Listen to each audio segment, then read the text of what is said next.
नमस्कार साथियों, स्वागत है आपका तक्षशिला क्लासेस पाली के इस निःशुल्क ऑनलाइन क्लासेस के अंतर्गत, जिसके अंतर्गत आज आपको एक टॉपिक पढ़ाया जाएगा जिसका नाम है वायुमंडल का संगठन एवं संरचना।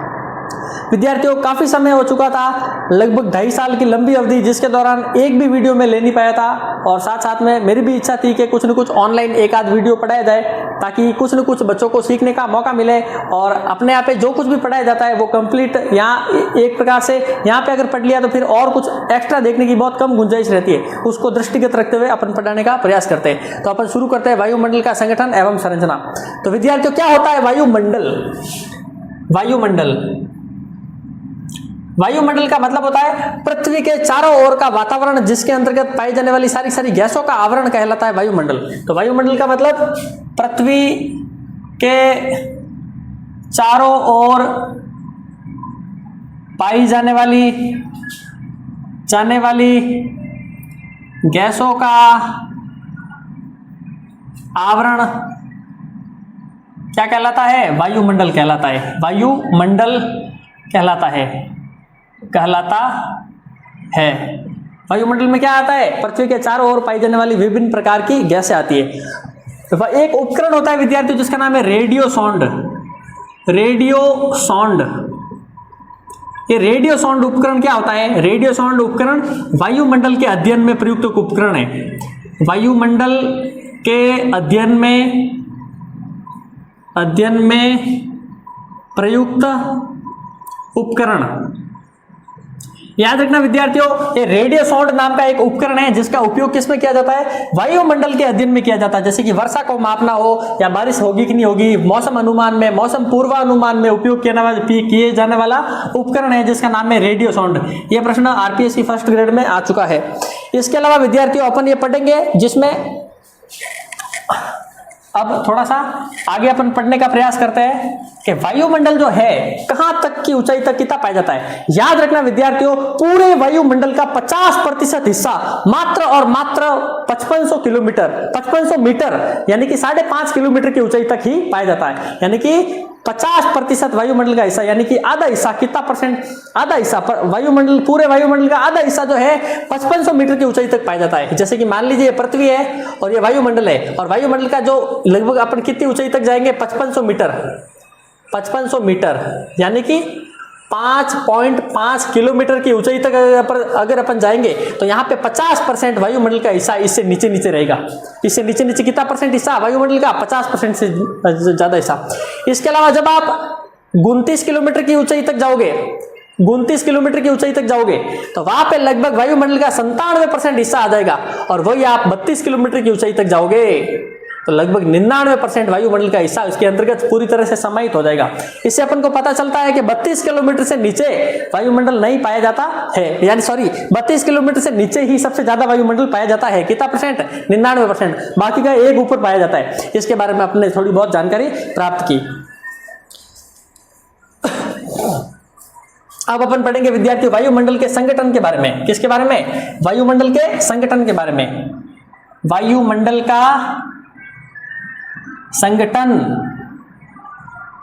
याद रखना विद्यार्थियों, वायुमंडल के संगठन को 3 भागों में बांट के पढ़ते हैं। कितने भागों में बांट के पढ़ते हैं? 3 भागों में। पहला जो भाग है विद्यार्थियों जिसका नाम है गैसें, दूसरा है विद्यार्थियों जल वाष्प, और तीसरा है विद्यार्थियों धूल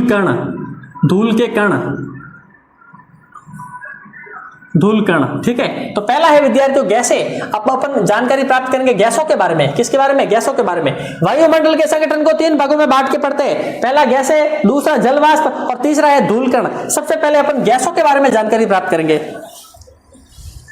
तो वायुमंडल के संगठन में सबसे पहला अपन पढ़ेंगे गैसों के बारे में जानकारी प्राप्त करेंगे। नंबर 1 गैसें। याद रखना विद्यार्थियों, गैसों में अगर देखा जाए सबसे ज्यादा कौन सी गैस पूरे वायुमंडल में पाई जाती है, जिसका नाम आप सभी को पता है, नाइट्रोजन गैस। और आपको यह भी पता है कि कितने परसेंट पाई जाती है पूरे वायुमंडल में? नाइट्रोजन गैस कितना प्रतिशत पाई जाती है? 78% पाई जाती है। लेकिन पीछे वाले 0.08 भी याद रखना, 78.08% पाई जाती है। दूसरे नंबर की जो गैस है विद्यार्थियों उसका नाम है ऑक्सीजन गैस या O2 गैस। याद रखना विद्यार्थियों, ऑक्सीजन गैस जो है वो कितना वायुमंडल में कितना परसेंट पाई जाती है, तो 20.95% है, 20.95% यानी 20.95% ये पाई जाती है ऑक्सीजन गैस। हालांकि आप सोच सकते हैं कि इतना डीपली थोड़ी पूछेंगे, ये छोटे एग्जामों में इतने डीपली पूछ जाते हैं। ये आरएसएसबी द्वारा आयोजित लैब असिस्टेंट एग्जाम 2022 के पेपर में ये 20.95 वाला आंकड़ा पूछा जा चुका है। कैसे पूछा था, 20.95, 21.95। अपन को पता है ओवरऑल 21% है, अपन को पता है कि ऑक्सीजन गैस ओवरऑल 21% पाई जाती है, लेकिन उसमें ऐसा पूछा गया विद्यार्थियों कि कितने पूरे पॉइंट में देखें तो याद रखना 20.95% क्या पाई जाती है, ऑक्सीजन पाई जाती है। हालांकि जब अपन इस 20.95 को और 78.08 को जोड़ते हैं तो लगभग वायुमंडल का 99% जो हिस्सा है, 99% जो हिस्सा है वो ये दो गैस लेती है। कौन सी, नाइट्रोजन और ऑक्सीजन। हालांकि तीसरी जो सबसे बड़ी गैस है उसका नाम है आर्गन गैस। आर्गन गैस ये कितना परसेंट है, तो 0.93%। और चौथी जो बड़ी गैस है उसका नाम है carbon dioxide gas. Carbon dioxide gas, carbon dioxide gas कितना परसेंट पाई जाती है, 0.03%। 0.03%। इसकी सबसे बड़ी विशेषता यह है, कार्बन डाइऑक्साइड के बारे में थोड़ी सी जानकारी एक्स्ट्रा प्राप्त कर लेते हैं। कार्बन डाइऑक्साइड जो है विद्यार्थियों ये लगभग 90 किलोमीटर की ऊंचाई तक पाई जाती है। 90 किलोमीटर की ऊंचाई तक पाई जाती है वायुमंडल में। 90 किलोमीटर की ऊंचाई तक क्या पाई जाती है, कौन सी गैस पाई जाती है, कार्बन डाइऑक्साइड गैस। मान लीजिए सूर्य बच्चों, ये सूर्य है, सॉरी ये पृथ्वी है, अर्थ है ये अपनी, और इसके चारों ओर क्या है, वायुमंडल है। इस वायुमंडल में एक विशेष प्रकार की गैस पाई जाती है जिसका नाम है CO2 गैस। हालांकि और भी पाई जाती है, लेकिन मुख्य रूप से एक बार अपन जिस चीज को पढ़ रहे हैं उससे संबंधित यह है कि CO2 गैस पाई जाती है। ये CO2 गैस किस प्रकार से कार्य करती है, यह है सूर्य से जो किरणें आती है पृथ्वी के ऊपर, वो तो है विद्यार्थियों सौर विकिरण है। सौर विकिरण है जिसको अपन कह सकते हैं दीर्घ तरंगे, सॉरी लघु तरंगे। लघु तरंगे जो सूर्य से दूर से आती है वो तो लघु है, ये ध्यान रखना, और यहां से टकरा के धीरे धीरे जाती है वो है दीर्घ तरंगे। कैसी तरंगे, दीर्घ तरंगे। दीर्घ तरंगे जिसको अपन क्या कहेंगे विद्यार्थियों, पार्थिव तरंगे। पृथ्वी से टकरा रही है इसलिए पार्थिव तरंगे। पृथ्वी से टकरा के निकलने वाली जो है उसका क्या नाम है, पार्थिव तरंगे। याद रखना विद्यार्थियों, ये CO2 गैस है, एक प्रकार से ग्रीन हाउस इफेक्ट वाली गैस है। ये सूर्य से आने वाली सौर विकिरणों को यानी कि लघु तरंगों को आने तो देती है, लेकिन पृथ्वी से टकरा के जाने वाली जो वापस दीर्घ तरंगे होती है उसको रोक लेती है, और रोकने के कारण यहाँ पे पूरी तरह से क्या बन जाता है, गर्मी का प्रभाव बढ़ जाता है। और इसे क्या कहते हैं विद्यार्थी, इसी को कहते हैं ग्रीन हाउस इफेक्ट, यानी कि हरित ग्रह प्रभाव। हरित ग्रह प्रभाव। तो ये CO2 गैस एक प्रकार से हरित ग्रह प्रभाव या ग्लोबल वार्मिंग का कार्य किस प्रकार से करती है वो मैंने आपको बताया कि सूर्य से आने वाली किरणों को आने तो देती है, लेकिन पृथ्वी से टकरा कर जाने वाली पार्थिव विकिरणों को ये रोक लेती है, और यहीं पे रोक के यहाँ पे गर्मी में तापमान बढ़ाने का कार्य करती है। कौन सी गैस, CO2 गैस। ये बात अपन ने जानकारी इसके बारे में थोड़ी प्राप्त की, तो CO2 के बारे में थोड़ी जानकारी एक्स्ट्रा प्राप्त कर ली। हालांकि ऑक्सीजन के बारे में भी ध्यान रखना, ऑक्सीजन जो गैस है वो 20.95 पाई जाती है, और ये कितने किलोमीटर की ऊंचाई तक पाई जाती है, 120 किलोमीटर की ऊंचाई तक पाई जाती है। 120 किलोमीटर की ऊंचाई तक ये पाई जाती है। ये बात अपन ने जानकारी प्राप्त कर ली। एक और बात, ये नाइट्रोजन गैस सबसे ज्यादा पाई जाती है, इसका क्रम पूछते हैं, क्रम ऊपर से नीचे की ओर जमाइए कि सबसे ज्यादा कौन सी, फिर कौन सी, फिर कौन सी। सबसे ज्यादा नाइट्रोजन, फिर ऑक्सीजन, फिर आर्गन, तीसरे नंबर की आर्गन है। कार्बन डाइऑक्साइड मत कर देना, डायरेक्ट क्या कहे, तीसरे नंबर पे कार्बन डाइ, इसका आर्गन का नाम सुनते ही नहीं है, तो तीसरे नंबर पे आर्गन है। और चौथी कौन सी विद्यार्थियों, कार्बन डाइऑक्साइड है। ये इस प्रकार से प्रश्न पूछे जाते हैं। याद रखना, सबसे ज्यादा पाई जाने वाली नाइट्रोजन, दूसरे नंबर पे ऑक्सीजन, और तीसरे नंबर पे आर्गन। ये तीनों ही जो गैसें हैं ये तीनों ही अपरिवर्तनशील गैसें। कैसी, अपरिवर्तनशील गैसें। सवाल आ सकता है अपरिवर्तनशील गैसें कौन सी है, तो ये तीन, नाइट्रोजन, ऑक्सीजन और आर्गन। जिस प्रकार से अपन ने कार्बन डाइऑक्साइड के बारे में जानकारी थोड़ी सी प्राप्त की डीपली, उसी प्रकार से नाइट्रोजन के बारे में भी अपन जानकारी प्राप्त कर सकते हैं। नाइट्रोजन से अपन ये देख सकते हैं विद्यार्थियों के पृथ्वी पे पाई जाने, वायुमंडल में पाई जाने वाली सबसे ज्यादा मात्रा में पाई जाने वाली गैस है, और ये नाइट्रोजन गैस है। जिस प्रकार से ऑक्सीजन गैस आग को लगाने में सहायक है और आग को फैलाने में सहायक कौन सी गैस है, ऑक्सीजन है, लेकिन ये नाइट्रोजन गैस जो है ना आग को नियंत्रित करने का कार्य करती है। सोचिए, आप कल्पना कीजिए, अगर ऑक्सीजन जो है, ऑक्सीजन की तुलना में नाइट्रोजन कम होती, यानी कि नाइट्रोजन कम होती और ऑक्सीजन ज्यादा होती, तो एक ही चिंगारी से पूरी तरह से आग लग जाती। लेकिन जो है नाइट्रोजन गैस आग को रोकने में सहायक है, यानी कि आग को फैलने से रोकने का कार्य कौन सी गैस करती है, नाइट्रोजन गैस करती है। इसके अलावा नाइट्रोजन गैस और क्या कार्य करती है विद्यार्थियों, आपको जब छोटी कक्षाओं में नाइट्रोजन चक्र अपन पढ़ते हैं 9वीं 10वीं में, आपको पता होगा कि जो वायुमंडल में उपस्थित नाइट्रोजन होती है। तो वायुमंडल में उपस्थित नाइट्रोजन किसके अंदर जाती है? पेड़ पौधे और फलों के जड़ों के अंतर्गत जाती है, और इस जड़ों से फिर बाद में मनुष्य के और इंसानों के शरीर में जाती है, और ये चक्र चलता रहता है, उसे नाइट्रोजन चक्र कहते हैं। नाइट्रोजन के बारे में भी थोड़ी बहुत जानकारी अपन ने प्राप्त कर ली। वापस सुन लीजिए, नाइट्रोजन, ऑक्सीजन और आर्गन, इन तीनों को अपरिवर्तनशील गैसें कहते हैं। अपरिवर्तनशील गैसें कहते हैं, अक्रिय गैसें नहीं कहते। अक्रिय गैसें अलग है, वो अभी पढ़ेंगे अपन। अक्रिय गैसें कौन कौन सी होती है वो अभी पढ़ेंगे अपन। अक्रिय गैस, अक्रिय गैस जो रासायनिक अभिक्रिया न करती हो, ऐसी गैसों को अक्रिय गैसें कहते हैं। तो अक्रिय गैसें अलग है। ये अभी जो तीन बताई थी वो अक्रिय गैस नहीं है। वो कौन सी है? वो अपरिवर्तनशील गैस है। अक्रिय गैस कौन कौन सी वो देखना। अक्रिय गैस, अक्रिय गैस या नोबेल गैस, नोबेल गैस याद रखना। उसमें कुछ गैसें आती है जैसे कि neon, neon, krypton, xenon, radon, nitrogen, nitrogen भी आती है इसमें, याद रखना। नाइट्रोजन, आर्गन और हीलियम, ठीक है। तो ये जो अक्रिय गैसें हैं उसमें से नाइट्रोजन और आर्गन ये अपरिवर्तनशील भी है और अक्रिय भी है, आई समझ में। और बाकी की सारी ये जो गैसें हैं ये सारी अक्रिय गैसें हैं। और इनके अलावा जो गैसें हैं जैसे कि ओजोन है, वो सारी ऑक्सीजन है, वो सारी सक्रिय गैसें। तो ये अक्रिय गैसें कौन कौन सी है परीक्षा में पूछते हैं। Neon, krypton, xenon, radon, nitrogen, organ, helium. एक सवाल और पूछा जाता है, भूकंप आने के लिए भूकंप का पता कौन सी गैस से चलाया जाता है? इसी रेडॉन गैस से, क्योंकि पृथ्वी के बहुत ही जमीन के अंदर पाई जाने वाली गैस होती है रेडॉन गैस। जब भूकंप आती है, पृथ्वी हिलती है, तो उसके अंदर से ये गैस बाहर निकल जाती है, पता चल जाता है भूकंप आ रहा है, इससे पता चलता है। अक्रिय गैस के बारे में भी अपन ने जानकारी प्राप्त कर ली है। एक और गैस के बारे में जानकारी प्राप्त कर लेते हैं, ozone gas. Ozone gas, ozone gas O3। याद रखना विद्यार्थियों, ये हमारी पृथ्वी है और पृथ्वी के चारों ओर पाई जाने वाली एक गैस होती है जिसका नाम है ओजोन गैस, O3 गैस। ये कहां पाई जाती है विद्यार्थियों? समताप मंडल में। समताप मंडल, समताप मंडल में पाई जाती है। लगभग कितनी ऊंचाई तक? 10 से 50 किलोमीटर की ऊंचाई के बीच में पाई जाती है। जिस 15 से 20 भी कह सकते हैं, 15 से 25 भी कह सकते हैं, लेकिन 10 से शुरू होती है और 50 के तक खत्म हो जाती है। इसमें कम से लगाकर ज्यादा तक पूरी तरह से इसमें पाई जाती है ओजोन गैस।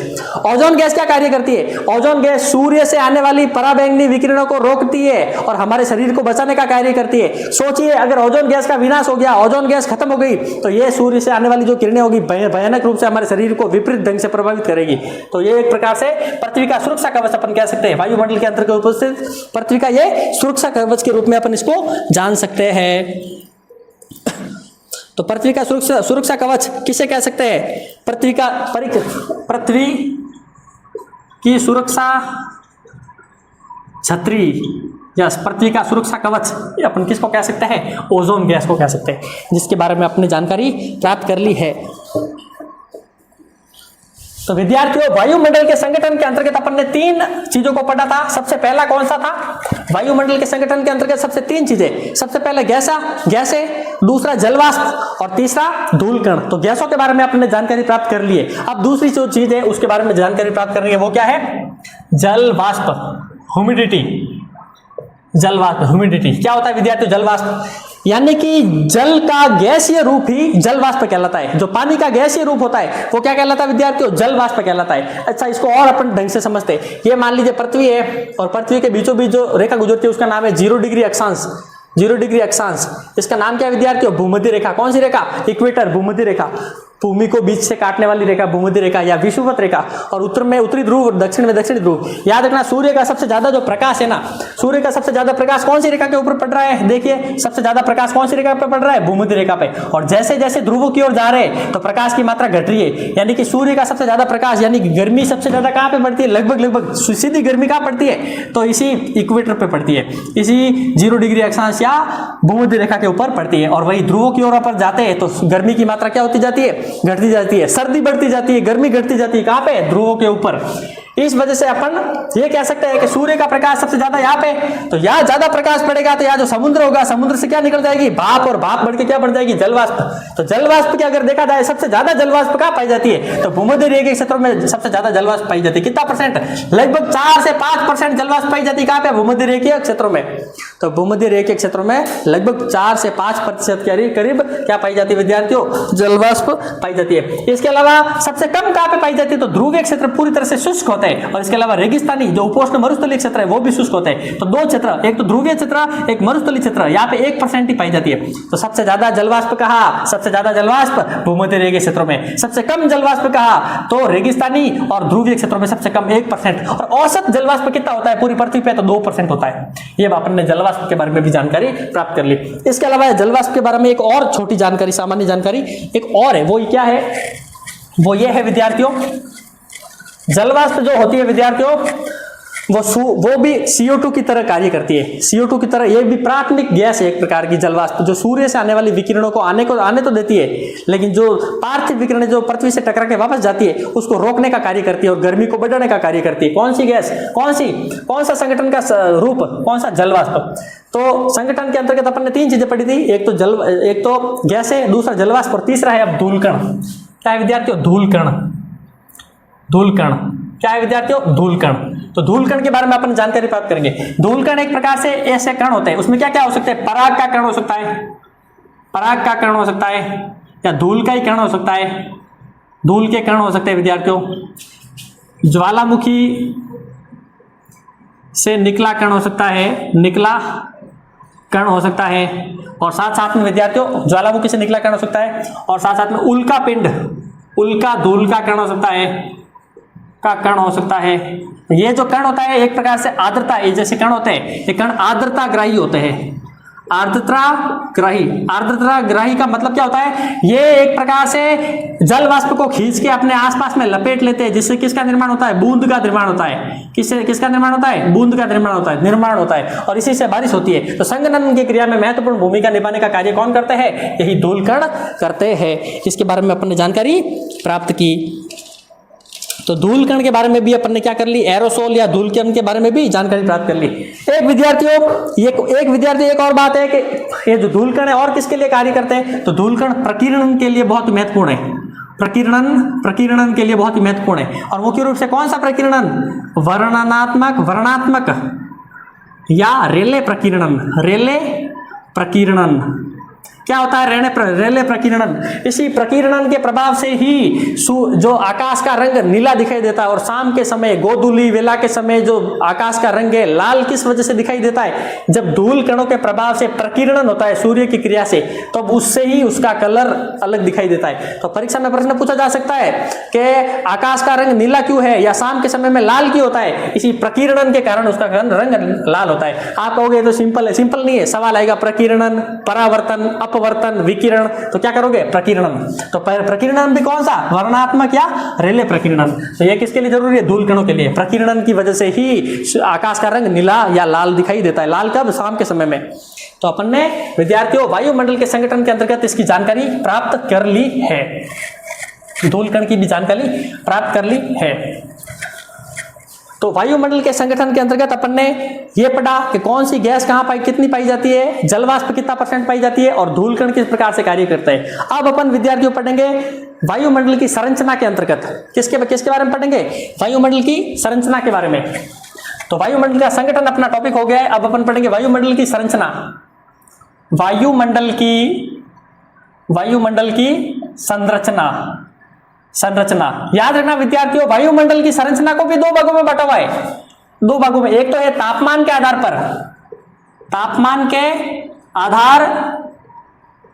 पर, एक अपन इसको किस रूप में बांट सकते हैं विद्यार्थियों, एक है विद्यार्थियों, एक तो तापमान के आधार पर, एक रासायनिक संरचना के आधार पर। रासायनिक संरचना के आधार पर तो सबसे पहले अपन तापमान के आधार पर वायुमंडल को पढ़ेंगे। किसके आधार पर विद्यार्थियों? तापमान के आधार पर। हालांकि ये टॉपिक जो है थोड़ा सा ऐसा लग सकता है कि इसमें बोरियत आपको आ सकती है, लेकिन अपन को ये सोचना है कि यही से प्रश्न आएगा। मैं चाहता तो इसको हंस हंस के टाइम पास कर करके छोटी छोटी वीडियो बना के कर सकता था, लेकिन मेरा उद्देश्य है टॉपिक को कंप्लीट करना, टॉपिक को कवर करना। यहाँ से प्रश्न आएगा परीक्षा में, तो अपन को ये मान के चलना कि यहाँ से प्रश्न आएगा ही आएगा, क्योंकि अपन ये भी देखते चल रहे हैं कि किस प्रकार के प्रश्न किस किस प्रकार की परीक्षाओं में बनते हैं, तो वो भी अपन देखते हुए चल रहे हैं। तो अब अपन पढ़ेंगे वायुमंडल की संरचना में तापमान के आधार पर वायुमंडल की संरचना। रासायनिक संरचना बाद में पढ़ेंगे, तो तापमान के आधार पर वायुमंडल की संरचना याद रखना विद्यार्थियों। तापमान के आधार पर वायुमंडल की संरचना किस प्रकार से होगी वो अपन पढ़ने का प्रयास करेंगे। सबसे पहले आपको ये अपन इस प्रकार से बना सकते हैं। देखिए विद्यार्थियों, ये है हमारी लगभग क्या है? पृथ्वी है। ये क्या है? पृथ्वी है। इस पृथ्वी में आपको ये ध्यान रखना विद्यार्थियों, ये जो है ये तो है भूमध्य रेखा, ये तो है 0 डिग्री अक्षांश यानी कि भूमध्य रेखा, और यहाँ पे आए हुए ध्रुव, यहाँ पे क्या है? ध्रुव, यहाँ पे भूमध्य रेखा। तो ये 0 किलोमीटर से लगाकर लगभग 13 किलोमीटर तक का जो क्षेत्र है विद्यार्थियों, उसे कहते हैं क्षोभ मंडल। क्षोभ मंडल। कौन सा मंडल विद्यार्थियों? क्षोभ मंडल। इसको अपन कह सकते हैं ट्रोपोस्फियर। ट्रोपोस्फियर। दूसरा विद्यार्थियों 13 से लगभग 50 किलोमीटर, 13 से 50 किलोमीटर के तक की ऊंचाई का जो मंडल पाया जाता है, दूसरी जो परत पाई जाती है उसका नाम है विद्यार्थियों समताप मंडल। समताप मंडल, जिसको अपन कह सकते हैं स्ट्रेटोस्फियर। और तीसरा विद्यार्थियों 50 से लगाकर 80 किलोमीटर की जो ऊंचाई है वहां पे पाया जाता है विद्यार्थियों मध्य मंडल। और विद्यार्थियों 80 से लगाकर 400 किलोमीटर की जो ऊंचाई है, इसके बीच में जो मंडल पाया जाता है, चौथा मंडल, उसका नाम है आयन मंडल। आयन मंडल को क्या कह सकते हैं?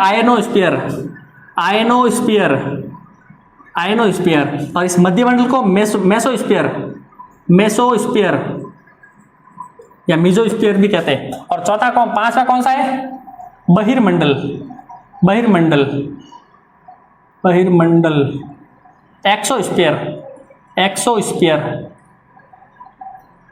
एक्सोस्फीयर। तो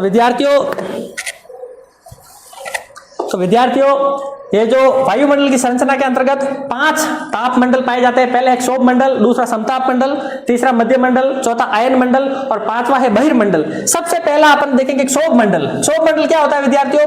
वह मंडल जिसमें बादल का गरजना, बिजली का चमकना, वर्षा का होना, बादलों का बनना, ये सारी की सारी प्रक्रियाएं, बिजली चमक रही है, बरस रही है बारिश, बादल, ये सारी घटनाएं, जीवों का रहना, सारी घटनाएं किस मंडल में होती है? क्षोभ मंडल में होती है। लेकिन आई समझ में। और दूसरा जो मंडल है विद्यार्थियों समताप मंडल, इसमें तापमान क्या रहता है? लगभग समान रहता है। हवाई जहाज इसमें उड़ते हैं, क्योंकि इसमें किसी भी प्रकार की प्रक्रिया नहीं होती, वायुमंडलीय प्रक्रिया नहीं होने के कारण इसमें क्या उड़ते हैं विद्यार्थियों? हवाई जहाज इसमें उड़ते हैं। ये बात आपको ध्यान रखनी है। और तीसरा है मध्य मंडल। मध्य मंडल किस चीज के लिए? इसमें विद्यार्थियों उल्का पिंड जल जाते हैं। और आयन मंडल में आयन कण पाए जाते हैं विद्यार्थियों, जो एक प्रकार से रेडियो तरंगों के रूप में बहुत ही आवश्यक तत्व होते हैं। और एक्सोस्फीयर के बारे में बहुत ज्यादा अपन को जानकारी प्राप्त होनी है नहीं, बस ये है कि यहाँ पे ध्रुवीय प्रकाश, जो ध्रुवीय ज्योति है वो यहाँ पे होती है। अच्छा, अपन ने इसको ऊपर से देखा, अब इसको थोड़ा सा अंदर से डीपली पढ़ने का प्रयास करेंगे। सबसे पहले अपन देखेंगे विद्यार्थियों क्षोभ मंडल के बारे में। तो क्षोभ मंडल को पढ़ने के लिए आपको एक चीज का ध्यान रखना पड़ेगा, यह पृथ्वी है और यहाँ पे भूमध्य रेखा है और ये ध्रुव है। तो याद रखना विद्यार्थियों क्षोभ मंडल कुछ इस प्रकार का है। क्षोभ मंडल कुछ इस प्रकार से है। अब अगर भूमध्य रेखा से ऊंचाई देखोगे तो 0 से लगाकर कितना किलोमीटर तक रहेगी ये? तो भूमध्य रेखा से जो ऊंचाई है विद्यार्थियों, ये 0 से लगाकर लगभग 18 किलोमीटर तक की ऊंचाई में क्या पाया जाता है? क्षोभ मंडल पाया जाता है। और वही अगर ध्रुवीय क्षेत्रों से ऊंचाई देखोगे विद्यार्थियों तो ये कितना 8 किलोमीटर तक पाया जाता है। और वही औसत ऊंचाई देखोगे तो 13 किलोमीटर। यानी कि क्षोभ मंडल की ऊंचाई ध्रुवीय क्षेत्रों में अगर देखोगे तो ध्रुवीय क्षेत्रों से तो लगभग 8 किलोमीटर की ऊंचाई में पाया जाता है। ये देखो 8 किलोमीटर की ऊंचाई ध्रुवों से। और वही भूमध्य रेखा से ऊंचाई देखोगे तो 18 किलोमीटर और औसत ऊंचाई जैसे मैंने इसमें लिखी भी है वो 13 किलोमीटर है। तो ये ध्यान रखना है, ध्रुवों पे इसकी ऊंचाई कम पाई जाती है और भूमध्य रेखा पे इसकी ऊंचाई ज्यादा पाई जाती है। ये बात आपको ध्यान रखनी है। अच्छा, भूमध्य रेखा पे इसकी ऊंचाई ज्यादा क्यों पाई जाती है? उसका कारण यह है कि भूमध्य रेखा क्षेत्रों में सूर्य के ज्यादा प्रकाश के कारण जो धाराएं जो है संवहनीय धारा के रूप में आकाश में ऊपर की ओर उड़ती है। हवाएं आकाश में संवहनीय धाराओं के रूप में ऊपर की ओर उड़ती है और ऊपर जाने के कारण वहां ये जो है मंडल ज्यादा, इसकी ऊंचाई क्या रह जाती है, ज्यादा रह जाती है। तो भूमध्य रेखा के क्षेत्रों में इसकी ऊंचाई क्या है, ज्यादा है, और वही अगर देखा जाए ध्रुवीय क्षेत्रों में इसकी ऊंचाई क्या है, कम है। इसको अपन इस प्रकार से भी देख सकते हैं। क्षोभ मंडल के बारे में अपन इस प्रकार से भी देख सकते हैं, ये ऐसे चित्र बना सकते हैं। इसका मान लीजिए ये वाला चित्र जो है विद्यार्थियों, ये भूमध्य रेखा है, भूमध्य रेखा या विषुवत रेखा 0 डिग्री अक्षांश, ठीक है। और ये 90 डिग्री यानी कि ध्रुव, क्या है विद्यार्थियों, 90 डिग्री ध्रुव। याद रखना है जो 90 डिग्री ध्रुव है, इस ध्रुवों से इसकी ऊंचाई कितनी है, इस ध्रुवों से ऊंचाई है इसकी 8 किलोमीटर, किसकी, क्षोभ मंडल की। कितनी किलोमीटर, 8 किलोमीटर। और भूमध्य रेखा से इसकी ऊंचाई 18 किलोमीटर, 8-18 ऐसे याद रखना। और इसकी औसत ऊंचाई कितनी है, तो 13 किलोमीटर। एक और बात, ध्रुवों के ऊपर इसका जो तापमान है ना, ध्रुवों के ऊपर इसका तापमान -45 डिग्री सेंटीग्रेड है, -45 डिग्री सेंटीग्रेड। और यहाँ पे लगभग है 60 डिग्री -60 डिग्री सेंटीग्रेड। और वही अगर देखा जाए भूमध्य रेखा पे इसका तापमान कितना है, तो -80 डिग्री सेंटीग्रेड। अच्छा एक और बात, अपन को पता है ध्रुव ठंडे है, इसका मतलब तापमान वहां पे कम होना चाहिए, और भूमध्य रेखा गर्म है, तापमान वहां पे ज्यादा होना चाहिए। ध्रुव ठंडे है तो तापमान कम, और भूमध्य रेखा ठंडी नहीं है, गर्म है, तो वहां पे तापमान क्या होना चाहिए, ज्यादा होना चाहिए। लेकिन देखिए जब अपन ऊपरी इस क्षोभ मंडल की ऊपरी सीमा पे जाते हैं, तो ऊपरी सीमा पे कैसा हो जाता है, ऐसा हो जाता है। देखिए ध्रुवों के ऊपर तो तापमान ज्यादा है, और यहाँ पे क्या हो जाता है, कम हो जाता है। ज्यादा बहुत ज्यादा नहीं है, ऐसा नहीं कि 50 डिग्री सेंटीग्रेड, वैसे नहीं है, या -45 है, -45 मतलब देखिए 0 के बाद में जितनी भी 1 2 3 4 बढ़ता जाएगा। और ऐसे कैसे घटेगा, पैसे 0 से बाद में 1 घट गया, -1 घट गया, -2 और घट गया, -3 और घट गया। तो यार देखिए -45 है, और या -60 और -80 है, तो सबसे कम कौन सा है, -80 सबसे कम है। तो -80 या ध्रुव के ऊपर नहीं है, या भूमध्य रेखा के ऊपर है, यानी कि भूमध्य रेखा के क्षेत्र में तापमान और ज्यादा कम है। और भूमध्य रेखा के क्षेत्र, सॉरी मैंने गलत बोल दिया, भूमध्य रेखा के क्षेत्र यहाँ की बात नहीं हो रही है, क्षोभ सीमा के ऊपर, क्षोभ सीमा के ऊपर भूमध्य रेखा के क्षेत्रों में तापमान और ज्यादा कम है, और क्षोभ सीमा के ऊपर ध्रुवीय क्षेत्रों में तापमान थोड़ा सा ज्यादा है। कितना है, -45, कितना, -45 डिग्री सेंटीग्रेड जो तापमान है वो कहां पे है, क्षोभ सीमा के ऊपर ध्रुवीय क्षेत्रों में 8 किलोमीटर की ऊंचाई के ऊपर है। और वही औसत तापमान कितना है, तो -60 डिग्री सेंटीग्रेड है। और वही सबसे ऊपर कितना है, तो यानी कि भूमध्य रेखा के क्षेत्रों में कितना है, तो -80 डिग्री सेंटीग्रेड है। तो अपन ये कह सकते हैं लगभग एक क्षोभ मंडल की जो ऊपरी सीमा है, इसका नाम है क्षोभ सीमा, क्षोभ सीमा, क्षोभ सीमा, यानी कि ट्रोपोपाज कहते हैं इसको, ट्रोपोपाज, जो क्षोभ मंडल और समताप मंडल को अलग करने का कार्य करती है। तो इसके ऊपर तापमान के बारे में अपन ने जानकारी प्राप्त कर ली। तो क्षोभ मंडल के बारे में अपन ने क्या जानकारी प्राप्त करी, क्षोभ मंडल के बारे में अपन ने यह जानकारी प्राप्त करी कि क्षोभ मंडल की जो औसत ऊंचाई है वो 0 से 13 किलोमीटर है, लेकिन भूमध्य रेखा क्षेत्र में इसकी ऊंचाई और ज्यादा है, 0 से 18 किलोमीटर है, और ध्रुवीय क्षेत्र में इसकी ऊंचाई 0 से 8 किलोमीटर ही है। ये अपन ने जानकारी प्राप्त की, सबसे पहले अपन ने ये जानकारी प्राप्त की, तो इसके बारे में आपने पढ़ा। अब ये देखना सबसे कम कितना है, तो -80 डिग्री सेंटीग्रेड। तो अब अपन ये कह सकते हैं कि क्षोभ सीमा के ऊपर, क्षोभ सीमा की जो तापमान वो कितना है, तो -80 डिग्री सेंटीग्रेड तक ये गिर गया, उससे ज्यादा नहीं गिरा। ये अपन ने जानकारी प्राप्त करी। क्षोभ मंडल जो है विद्यार्थियों, ये कई प्रकार की बादल का गरजना, बिजली का चमकना, वर्षा का होना, ये सारी गतिविधियां, जैविक गतिविधियां इसी में होती है। और ये संवहनीय धाराएं ऊपर की ओर उठती है, इसलिए इसको संवहन मंडल या जैविक मंडल के रूप में भी जानते हैं। तो क्षोभ मंडल के बारे में अपन ने सामान्य जानकारी प्राप्त की।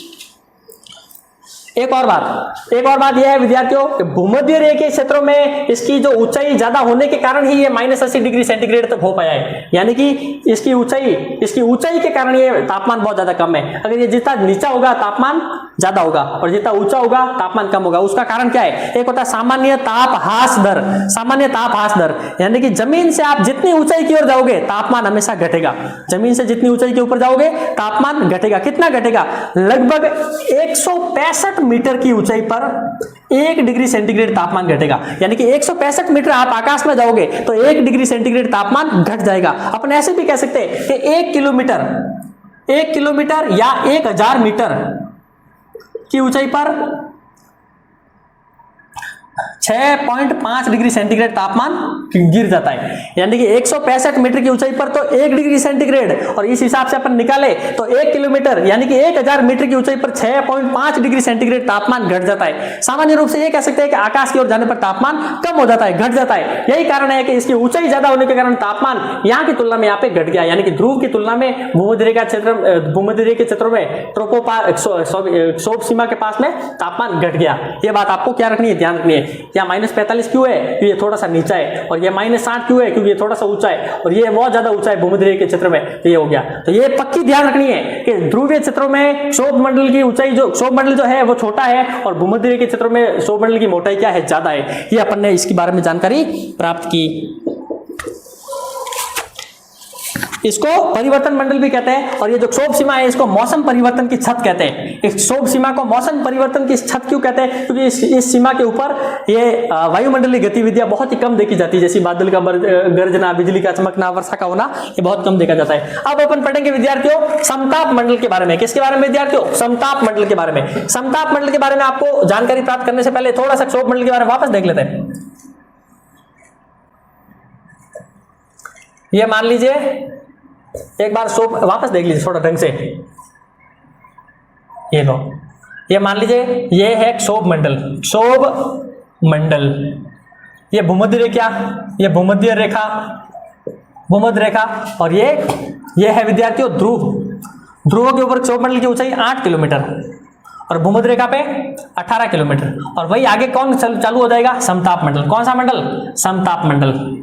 समताप मंडल, समताप मंडल की ऊंचाई कितनी है समताप मंडल की ऊंचाई 50 किलोमीटर। या देखिए 50 किलोमीटर, इधर भी 50 किलोमीटर। तो अपन क्या कह सकते हैं कि समताप मंडल की मोटाई ज्यादा कहां पे है, समताप मंडल की मोटाई कहां पे है, ध्रुव पे, क्योंकि यहाँ 8 किलोमीटर से 50 किलोमीटर है, और ये भूमध्य रेखा के क्षेत्रों में समताप मंडल की मोटाई कम है, क्योंकि ये 18 किलोमीटर से 50 किलोमीटर के अंतर्गत है।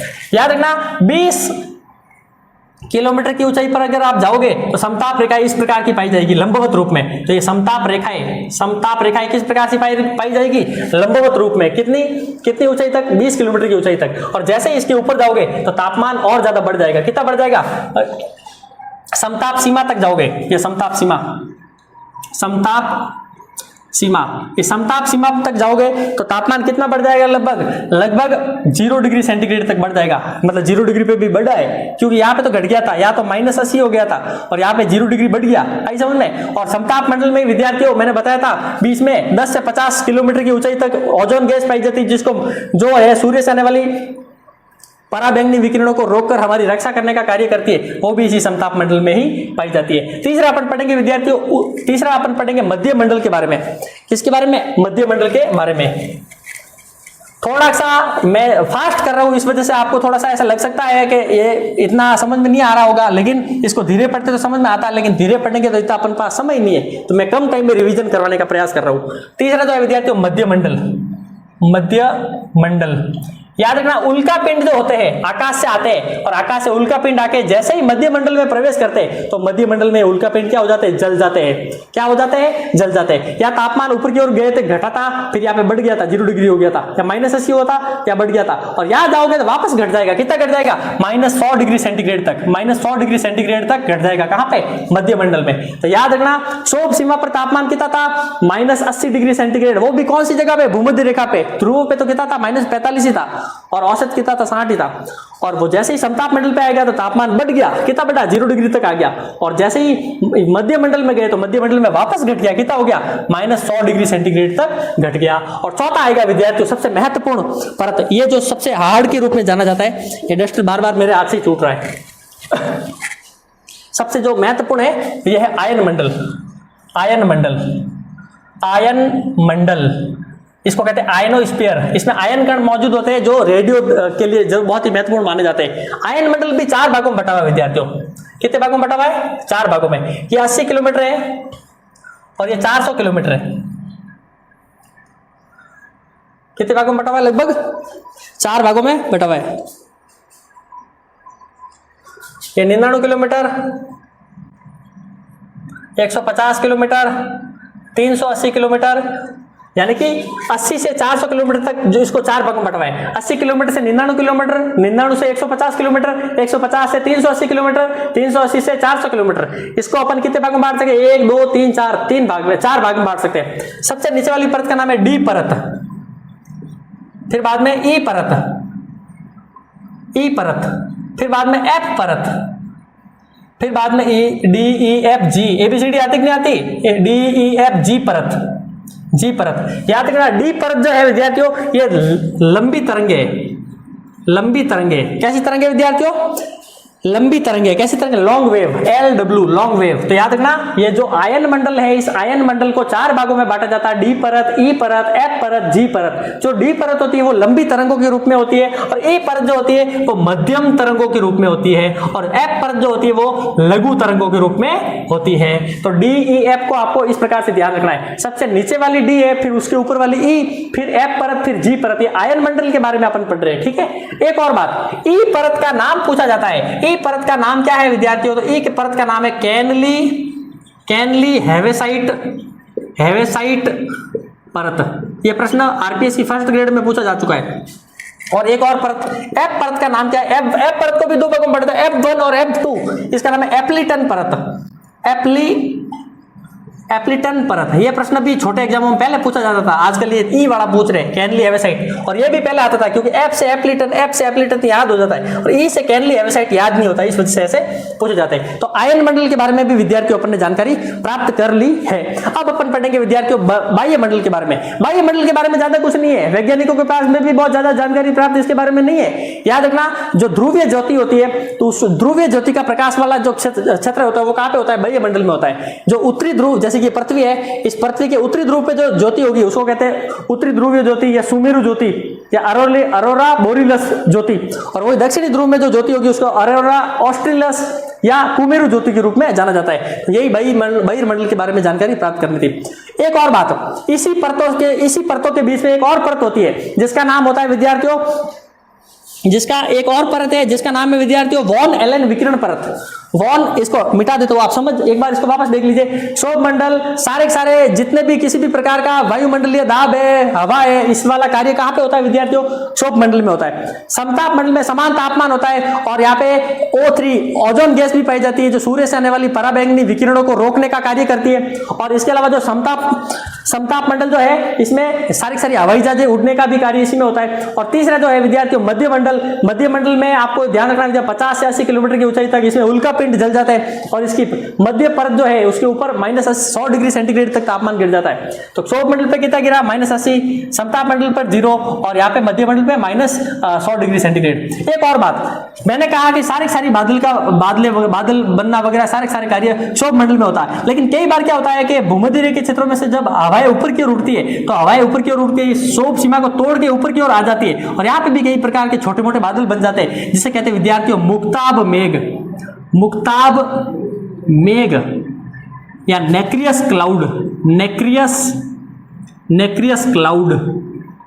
या मदर ऑफ पर्ल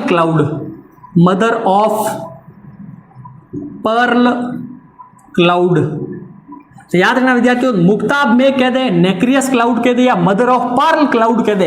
ऐसे क्लाउड क्षोभ मंडल में नहीं बन के कहां बन जाते हैं, समताप मंडल में बन जाते हैं। तो समताप मंडल में कैसे बादल बनते हैं, वैसे इससे बारिश नहीं होती है, तो ऐसे टाइम पास के लिए है, ठीक है। तो इसका नाम क्या है, नेक्रियस क्लाउड।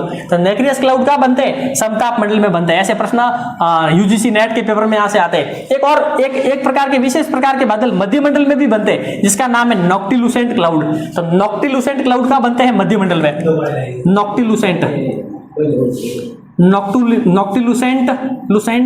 क्लाउड। तो याद रखना, नेक्रियस क्लाउड का बनते हैं समताप मंडल में, और नॉक्टिलुसेंट क्लाउड का बनते हैं मध्य मंडल में। ये नॉक्टिलुसेंट वाला भी यूजीसी नेट में आ रखा है, ठीक है। तो अपन ने इसके बारे में सामान्य जानकारी प्राप्त कर ली। अब अपन पढ़ेंगे, इसको थोड़ा सा मिटा देता हूं, फिर ये ज्यादा नहीं, अब लगभग कंप्लीट होने के कगार पे ये, इसको छोड़ना मत, क्योंकि एक बार ये छूट गया तो छूट ही जाएगा। लेकिन यहां से प्रश्न आएंगे बहुत ही तगड़े वाले प्रश्न। एक और विद्यार्थियों वॉन एलन परत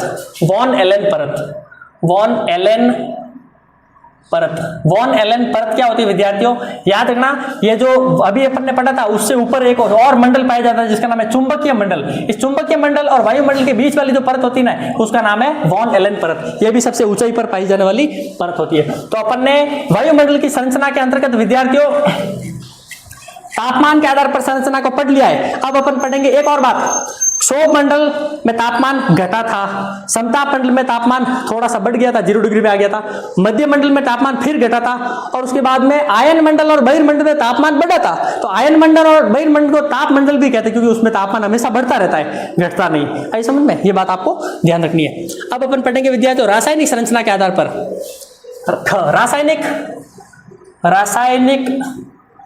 संरचना के आधार पर, संरचना के आधार पर वायुमंडल, ये बहुत ही महत्वपूर्ण है। यहां से आरपीएससी फर्स्ट ग्रेड हो, ज्योग्राफी असिस्टेंट प्रोफेसर हो, और हर प्रकार के एग्जाम में यूपीएससी प्री हो वगैरह, यहां से प्रश्न आते ही आते हैं, क्योंकि ये कोई नहीं पढ़ता, वो तो सरल था वो पढ़ लेते, ये हार्ड है, ये हार्ड नहीं है, ये बस इसको पढ़ते नहीं लोग कि पता नहीं क्यों।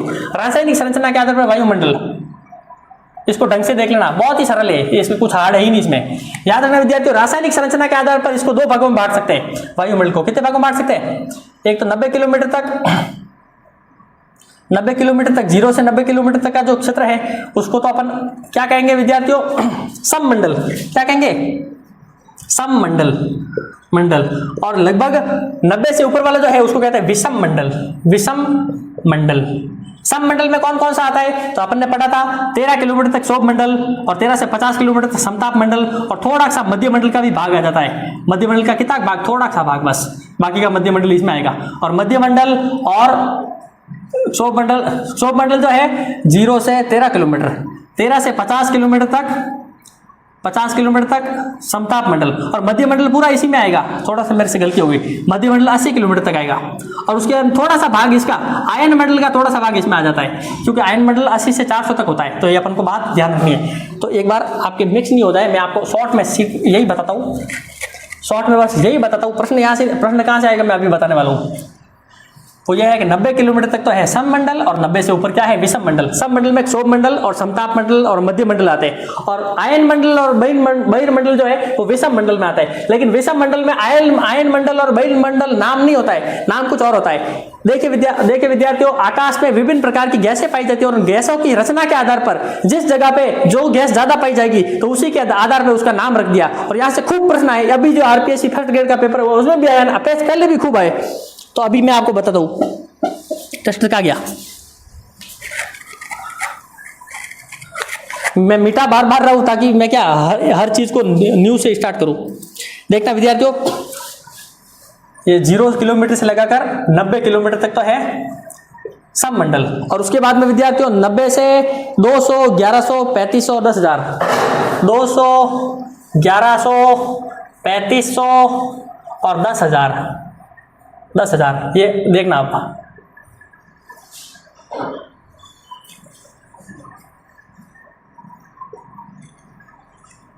याद रखना विद्यार्थियों, ये अब समझ में आएगा आपको। या 90 किलोमीटर तक तो मैंने बताया था कौन सा सममंडल आ गया, मंडल आ गया, सममंडल। फिर बाद में विद्यार्थियों इसमें लगभग 90 से 200 तक एक विशेष प्रकार की गैस पाई जाती है, और 200 से 1100 किलोमीटर तक आकाश में विशेष प्रकार की गैस पाई जाती है, और 1100 किलोमीटर से 3500 किलोमीटर तक विशेष प्रकार की आणविक गैस पाई जाती है, और 3500 से 10,000 किलोमीटर तक एक आणविक गैस पाई जाती है। उस गैसों के आधार पर इस मंडल का नाम निर्धारण किया हुआ है। याद रखना, सबसे नीचे जो गैस पाई जाती है उसका नाम है आणविक नाइट्रोजन परत, आणविक नाइट्रोजन परत। और थोड़ा सा और ऊपर जाओगे तो आणविक ऑक्सीजन परत। फिर बाद में आणविक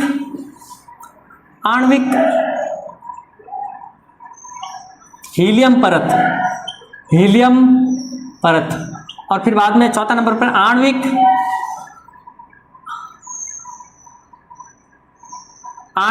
हाइड्रोजन परत। याद रखना विद्यार्थियों, नाइट्रोजन, ऑक्सीजन, हीलियम, हाइड्रोजन।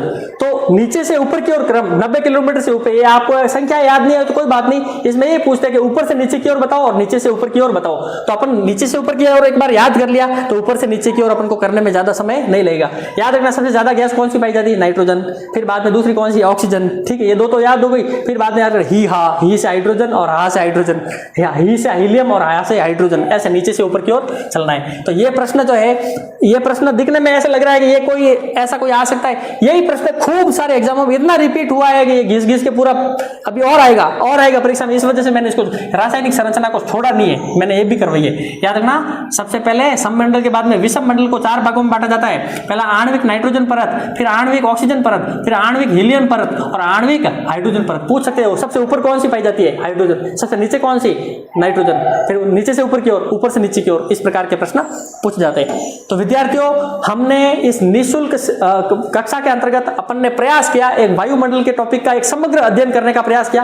हो सकता है इसमें कुछ आपको कुछ कमी पेशी लगी हो, मैंने जितना पढ़ाया उतना अगर आपने कॉपी में लिख लिया है, याद कर लिया है और ऑब्जेक्टिव टाइप क्वेश्चंस मिला लिए हैं, तो हो सकता है इससे ज्यादा आपको पढ़ने की आवश्यकता नहीं होगी अगर आप फर्स्ट ग्रेड तक का देते हो तो। और हालांकि ये टॉपिक बहुत सारे एग्जाम में लगता है, जैसे कि एसएससी है, कांस्टेबल है, फर्स्ट ग्रेड है, आरपीएससी के जो और भी एग्जाम्स उसमें भी लगता है। तो थैंक यू, मिलते हैं और कभी।